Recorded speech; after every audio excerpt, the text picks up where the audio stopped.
নমস্কার বন্ধুরা, শুভ দুপুর থেকে আজকে ব্লগটা শুরু করছি। আজকে হচ্ছে সোমবার, তো খুবই ছোট্ট একটা ব্লগে তোমাদেরকে অনেক অনেক স্বাগত আর ভালোবাসা জানিয়ে দুপুর থেকে আজকে ব্লগটা শুরু করলাম। তো এখন দুপুর ওই 1:30 নাগাদ বাজে।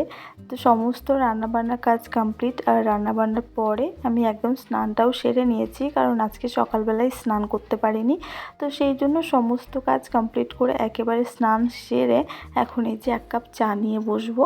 আর কি সকাল থেকে চা খাওয়া হয়নি একদমই, তো মনটা খুব চা করছিল। চায়ের প্রতি নেশাটা কিছুতেই কাটাতে পারছি না, যতই চেষ্টা করি না কেন। মুখে বলছি যে আজকে ছেড়ে দেবো, কাল ছেড়ে দেবো বা খাওয়াটা কম করে দেবো, কিন্তু কিছুতেই হচ্ছে না। ওই সারাটা দিনে 2বার চা লাগবেই, ওই সকাল আর সন্ধ্যাটা। তো আজকে সকাল থেকে চা খেতে পারিনি বলে এই যে দেখো স্নান কমপ্লিট করে এখন এই যে চা নিয়ে বসেছি। চাটা খেয়ে তারপরে মাম্মামকে হচ্ছে খাওয়া দাওয়া করাবো ওই 1:30টার দিক করে। তো 1:30টা এখনও বাজেনি, তো সেই জন্য আমি ভাবলাম যে চাটা খেয়ে নিই, তারপরে ওকে খাইয়ে দেবো। তো বন্ধুরা, তোমরা সকলেই কেমন আছো? আশা করব সকলেই খুব ভালো আছো, আর আমিও ভালো আছি। এই 2-3টে দিন তোমাদের সঙ্গে ব্লগ শেয়ার করিনি, তো 2 দিন খুবই ছুটোছুটি করছিলাম আর কি, নিজেরই একটু পার্সোনাল কাজে। তো আজকেও সারাটা দিন মানে সকাল থেকে ব্লগ স্টার্ট করতে পারিনি। তো ভাবলাম যে না, একদম বাদ পড়ে যায় তো পড়েই যায়। তো ভাবলাম যে ছোট্ট ব্লগ হলেও তোমাদের সঙ্গে শেয়ার করা যাক। আসলে কন্টিনিউ ব্লগ দিতে দিতে যদি একদিন না দেওয়া যায় তাহলে না ভালোও লাগে না, আর ওই যে গ্যাপ যদি মানে পড়ে যায় তাহলে দেখবে একটানা অনেক দিনই বেশ গ্যাপ পড়ে যায়। তো আমি ভাবলাম যে না থাক, ছোট্ট হলেও শুরু করি। তো সেই জন্য তো চলো ঝটপট রান্নাটা তোমাদেরকে একবার দেখিয়ে দিলাম। আজকে যেহেতু সোমবার, শ্রাবণ মাসের 4র্থ সোমবার এটা, তো আজকেও নিরামিষ করেছিলাম, মুগ ডাল করেছিলাম, চিপস ভাজা করেছিলাম, ভেন্ডি ভাজা, কাঁকরোল ভাজা, আর করেছিলাম আমড়ার চাটনি। তো দুপুরবেলায় এদিকে এসেছে বোন। আসলে কি হয়েছে, আগের দিন রাত্রেবেলায় মাম্মাম না খুব তালের বড়া খাবো খাবো করে বায়না করছিল। তো আসলে পাশের বাড়িতে ও দেখেছে, আর বুঝতেই পারছো বাচ্চাদের মন, ওরা যতটা মানে খেতে না পছন্দ করে, কিন্তু দেখে ওদের খেতে মন চায় ততটা, তার থেকেও বেশি বলতে পারো। মানে খাক বা না খাক, কিন্তু মানে দেখে ওদের খিদেটা বেশিই পায়। তো সেই জন্য বাড়িতে এসে বলছে মা তালের বড়া খাবো।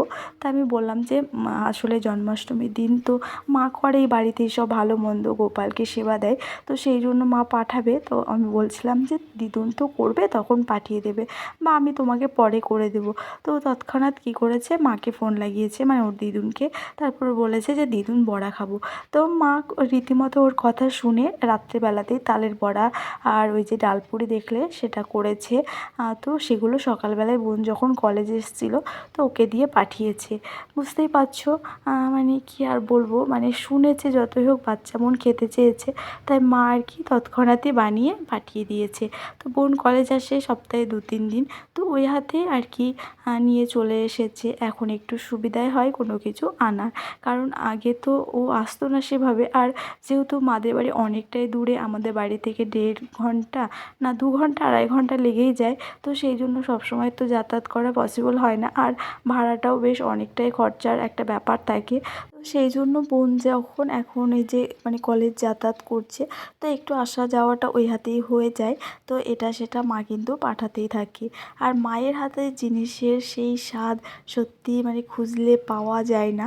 নিজে যতই চেষ্টা করি না কেন করার, কিন্তু মায়ের মতো রান্নার স্বাদ কিন্তু কোথাও আমি খুঁজে পাই না। দেখবে বয়স বাড়ার সাথে সাথে বা সংসারে অনেকগুলো দিন কাটাতে কাটাতে না মায়ের হাতের রান্না বান্না, মায়ের আদর ভালোবাসা, অনেক কিছুই না মায়ের মতন, মানে মায়ের ছোঁয়া আর কি, অনেক কিছুই মিস করি। যত দিন যায় তত বেশি বেশি করে মিস করতে থাকি। আর সেই সব জিনিসগুলো মানে কি এক সময় যেন ইতিহাসই হয়ে যায়। তো কি আর করা যাবে, তো মা কিছু রান্না করলে দিয়ে পাঠায়। প্রত্যেক মায়ের মন বুঝতেই পারছো, ছেলে মেয়েদের একটু না দিয়ে খেলে কেমনই করে। তো সেই জন্য যাই হোক, মেয়ের থেকেও এখন নাতনি বা নাতির আবদার বেশি। তো সেই জন্য নাতনিটা আবদার করেছে আর বানিয়ে কিন্তু পাঠিয়ে দিয়েছে। তো বোন এসেছিলো, আর রান্নার সঙ্গে সঙ্গে মামামও 2-1টা খেয়ে নিয়েছে, আমরাও সকলেই খেয়ে নিয়েছি। তারপরে তোমাদেরকে দেখালাম তালের বড়া এনেছিল, আর ডালপুরি এনেছিল, আর এনেছিল গাছের একদম টাটকা ফ্রেশ চাল কুমড়ো। তো চাল কুমড়োটা ভাবছিলাম যে মাছের মাথা দিয়ে খাবো। তো দেখা যাক, একদম কচি চাল কুমড়ো। আর আমার চাল কুমড়ো না তরকারি বলো বা মাছের মাথা দিয়ে ঘন্ট বলো বা যেটাই বলো না কেন, আমার কিন্তু ভীষণ ভালো লাগে চাল কুমড়োর মানে সমস্ত তরকারিগুলোই। সেদ্ধটাও বেশ আমার ভালো লাগে, আর কচি চাল কুমড়োর ভাজাটাও কিন্তু বেশ ভালো লাগে। তো সেই জন্য আর কি, যদিও আমি আনতে বলিনি, তবে মা পাঠিয়ে দিয়েছে। তো বোন নিয়ে এসেছে, সাথে নিয়ে এসেছিলো বাড়ির ওই যে নিমকি। আর তোমরা তো জানোই যে বাবার নিমকির ব্যবসা মানে কারখানা রয়েছে। তো খুব একটা নিমকি না এখন আর খেতে ভালো লাগে না। একসময় আমরা প্রচুর খেয়েছি দোকান থেকে কিনে, কিন্তু এখন দেখে দেখে মানে একদমই ইচ্ছে করে না খেতে। তবুও মাদের বাড়ি গেলে কিন্তু খাওয়া হয়। তো আমার মেয়ে আবার মামাম কিন্তু ভীষণ ভালোবাসে নিমকি খেতে। তো সেই জন্য ওর মা আসুক বা বোন আসুক, যেই আসুক না কেন, ওর জন্য কিন্তু 2-1 প্যাকেট করে আনাই হয়। তো তারপর বোন খাওয়া দাওয়া করে ওই 3টে নাগাদ করে বেরিয়ে গেছে, কারণ যেতে আবার ওই 2.5-3 ঘন্টা লাগবে বাড়ি থেকে। তো সেই জন্য ও আর থাকবে না যেহেতু, তাই বেশি দেরি করেনি, খাওয়া দাওয়ার পরপরই ও বেরিয়ে গেছে। আর আমরাও দুপুরের খাওয়া দাওয়া করে একটু গড়া দিয়েছিলাম। আর এখন বিকেলবেলা এই যে ঘরদোর সুন্দর করে গুছিয়ে আরও একবার ঝেড়ে নিলাম। আর এইদিকে দেখতেই পাচ্ছ মামাম কিন্তু ওর সঙ্গপঙ্গ নিয়ে যে খেলা স্টার্ট করে দিয়েছে, সঙ্গে ওর বাপিকেও নিয়ে নিয়েছে।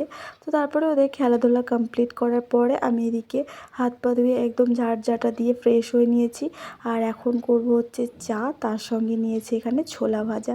এর আগের দিন বলতে এই মাসের মুদি বাজারের সঙ্গে ছোলা ভাজাটা নিয়ে আসা হয়েছিল। আর ছোলা ভাজাটা ভীষণ ভালো, কিন্তু জানো তো, সকালবেলা হোক বা সন্ধ্যাবেলা হোক, চায়ের সঙ্গে যদি এক মুঠ ছোলা ভাজা খাওয়া যায়, তাহলে সেটা আমাদের কিন্তু হেলথের জন্য ভীষণ ভালো। যেখানে আমরা কিন্তু 2-4টে করে বিস্কুট খেয়ে থাকি, যেগুলো খারাপ জিনিস সেগুলি আমাদের বেশি ভালো লাগে, কারণ তার টেস্টটা বেশি ভালো, আর সেগুলো আমাদের কিন্তু অনেকটাই ক্ষতি করে। তবে এই ছোলাটা না খোসা সমেত রয়েছে, খোসাটাকে একটু ডলে ছাড়িয়ে নিতে হবে। আর এরপরের বার থেকে যখন নেব তখন খোসা ছাড়া যেগুলো পাওয়া যায় সেগুলোই নেব। সেইগুলো মানে আর কি কোনো ঝামেলা থাকে না খাওয়ার সময়, তো এগুলো একটু বেছে বেছে খেতে হয়। তো তারপরে এখন সন্ধ্যার সময় তোমাদের সঙ্গে একটা পার্সেল আনবক্সিং করছি। মানে আমি আগেই দেখে নিয়েছি, কিন্তু যেহেতু দুদিন তোমাদের সঙ্গে ব্লগ শেয়ার করিনি তাই দেখাতে পারিনি। তো একদিন আগেই এসেছে পার্সেলটা। তো এখানে আমি দেখো এই যে 12টা কন্টেনার অর্ডার করেছি, 12 পিসের সেট।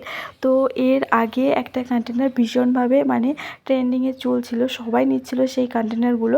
তো আমিও ওগুলোই নিব ভেবেছিলাম, যেগুলো তোমার সিলভার কালারের যে লাইন টানাগুলো ছিল, তো সেগুলো। তো তারপরে এগুলোই নিলাম, এগুলো বেশ কিন্তু ভালো এসেছে। তো আজকের ব্লগও এত দূরই থাকলো, কেমন লেগেছে তোমাদের কমেন্ট করে জানিও। দেখা হচ্ছে পরের ব্লগে, সবাই ভালো থেকো, টাটা।